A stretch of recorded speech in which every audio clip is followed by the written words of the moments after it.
Hey, what is up, guys? Welcome to Gotham's Library, and I'm your host, Bats. Rebirth has just been coming on with a lot of great issues lately. Like all of them. You know what? Not all of them. There was one issue that did not live up to his expectation, and I thought it was going to be the greatest one of all of them, actually. I thought it really was.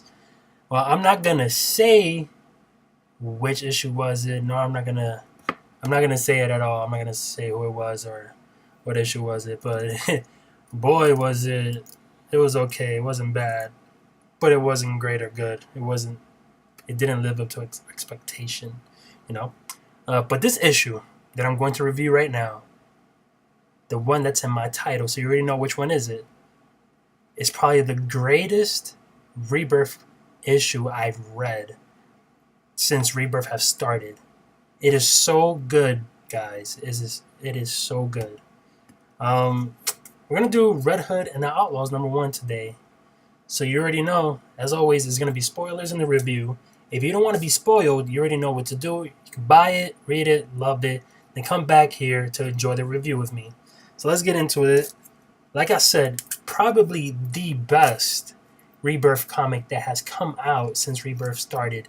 Probably the best. This is top two in my opinion. I'm not going to say which one's the other one, but this is top two. The cover of the book is so dope. Jason's just firing his handguns. It looks good. It's drawn well, actually. So, this issue was written by Scott Lobdell. The art was by Dexter Soy, and then the inker slash colorist was Veronica Gandhi. Gandini. I'm sorry. Ooh, I'm sorry. The art was fantastic in general. It was so good. I loved it. Everybody was drawn great. The setting and vibe of the art was perfect, if that makes sense. The setting was on point. I could not picture any other setting other than that one. The vibe, the vibe of the art is, if this issue did not have words in it, the vibe of the art itself, well, that's what art's supposed to do, but it makes the story go so well. I would know everything that's happening just by looking at the art, not by the words of anything. That's how good the art was. And to me, in my opinion, this was the best art for any Red Hood comic that I've read. Any. That includes the new 52 run. For me, this is the best one. I don't know, this is my opinion. The story itself is just great. It's just as great as the art is to me. I loved it and I followed through with it. If Scott continues to write Red Hood like this, Red Hood could possibly be the best Rebirth comic there is right now. Of the best issue, the best storyline could be the best one. And Scott continues to write like this. The only thing that Scott has to fear is the other Scott is writing, which is Scott Snyder writing All-Star Batman, which is going to be great, but that's not about that. It's about Red Hood. So let's get into the issue, which I loved. I give it 5 out of 5, and I give it 2 thumbs up. So this story is about Jason Todd, aka the Red Hood, and his origin story and what's he gonna do now. So it gives his origins. He's talking about in Crime Alley where he's stealing Batman's car, and Batman appears in back of him saying, "What are you doing? Why are you stealing the tires from the Batmobile?" And Jason Todd is smug, so he's gonna try to hit him. Of course, Batman, blocks it, catches him, and says, "Well, I've got nothing else to do, and it's the Batmobile, so I might as well." So Batman, he pretty much has him by like the shirt. He's holding him up by his shirt and gives him a deal to work with him and offer him a bite to eat. So it's pretty much flashbacks and current events, which I really, really like from this issue. The flashbacks, The flashbacks counteract or complements. It complements the current events now. In the flashback, Bruce Wayne is telling him stuff that he should always trust people. Well, he shouldn't trust people, but he should give people a chance once you get to know them.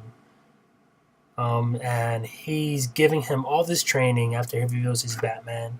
Apparently, he has to go through extreme mental and physical training. That includes getting multiple doctrines in criminology. Uh, Jason was joking around with this, saying, "Forget about GED. I have to learn uh, multiple doctrines. I have to earn that stuff. Martial arts, and then he thinks he's not good enough to be Bruce's apprentice, but then Alfred reassures him that he is, and if he wasn't, he wouldn't give him the Robin costume that Jason was now getting. So Jason's excited. He says it's cool. He loves it. He always wanted to be Robin and all that stuff. And Batman says, "You got to be serious about this, though, as cool as it is, because you're taking up the responsibilities." And it shows him fighting Two-Face, and Two-Face has a gun towards Batman and it's about to shoot him. Jason stops it and proceeds to beat him mindlessly. And Bruce tells him to stop. So Jason responds in the caption, "You can't take the crime alley out of the boy, even though you could take the boy out of crime alley." So at this part, it brings him to the current event where he's on a motorcycle shooting cops, going after the mayor, and he's talking to the mayor with the gun in his face. And then a batarang appears out of nowhere and electrocutes him, and it's Batman. And it's the same position how Batman met Jason for the first time. And Jason explains again that every time Batman confronts him, his heart beats fast and he gets nervous and he has nothing to do. But unlike the first time that they first met, he can actually fight back because he has experience. So that's what they do. They have an altercation. They start fighting. Batman states he can't win this fight, and Red Hood says, "Yeah, I know, unless I cheat," which he does in a way. When Batman has him in a bear hug, Jason stated that he laced his suit with a taser, so he tased Batman, knocking him down to a trash can, proceeding to go to the mayor to shoot him. And Batman's there just like crawling on the floor, trying to talk Jason out of it. And that's what it just goes to. So then it goes to another flashback of the things as Robin and the Joker, of him dying to him and being resurrected by the Lazarus Pit and Batman holding him while he's dead. And then the current events happen where he's in a bar, the villain's bar, which is crazy. Riddler's there, Penguin's there, Hush is there, a lot of villains are there. And everybody's cheering for him because he killed the mayor and Batman failed to stop him. So everybody is just praising him. Even the bartender, but the bartender warns him, saying taking up the Red Hood mantle was started by the Joker, so taking it up, you should be careful with the Joker and all that stuff. And it was funny to read that because Jason already dealt with the Joker before as Robin. Then pretty much what happens next is a Black Mask goon approaches him, giving him a card with the Black Mask, saying that Black Mask needs guys like Jason more. And for him to join, Jason is getting drunk out of his mind and says he works alone. But the guy insists, keep the card just in case.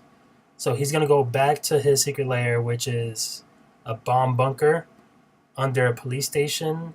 So he's hiding in plain sight pretty much. The last place anybody will ever look for him.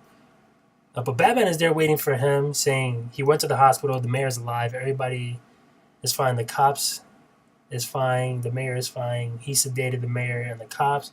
He should have just told them. But then Jason just brilliantly asks him, why didn't he trust him?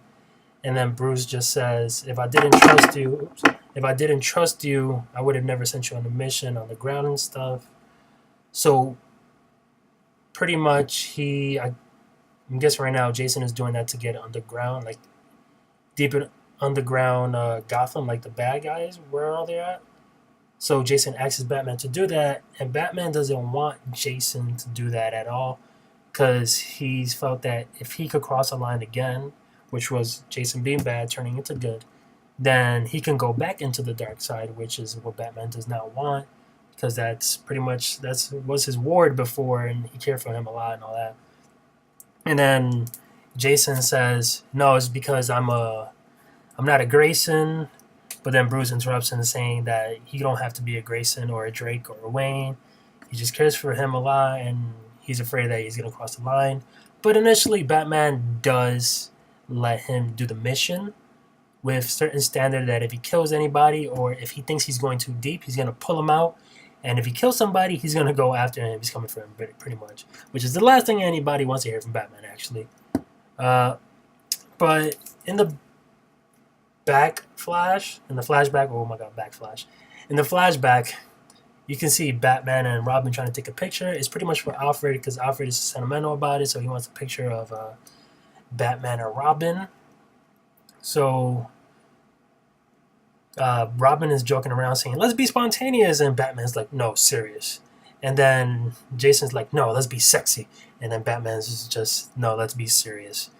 And pretty much this is for Alfred. So in the current president layer, he has that photo, and he put the photo like on a table, on a desk, and the photo is pretty much dope because you can see that Red Hood still cares for Batman, and he still values his relationship with him, and it's pretty cool because in the picture, Batman is actually smiling with Robin, which is a pretty cool and sweet gesture and all that. And then at the end is just the narration that Red Hood needs to be there, and sooner or later Bruce is going to understand that Batman does need the Red Hood because the Red Hood is able to go to places that Batman cannot, and that includes like killing and being in the secret underground organization of criminals and all that stuff. But yeah, overall the issue was amazing. 5 stars. I give it 2 thumbs up. It interests me so much, this series. I really do hope Scott stays consistently good with the writing because the writing is just phenomenal. I can't wait to see Red Hood explore Gotham's underground criminal syndicate and all that. It's going to be amazing. I'm definitely going to check it out. If Scott continues to write like this, you can expect more sequels on reviews of Red Hood and the Outlaws. So give the series a check. Check this out. It's definitely worth the money. It's worth the $3. It's $3, guys. If you like the review, give it a like and a share. I appreciate the support and love. Subscribe to this channel. And check out my Twitter and my Instagram down in the link below. And I'll see you guys later. Peace.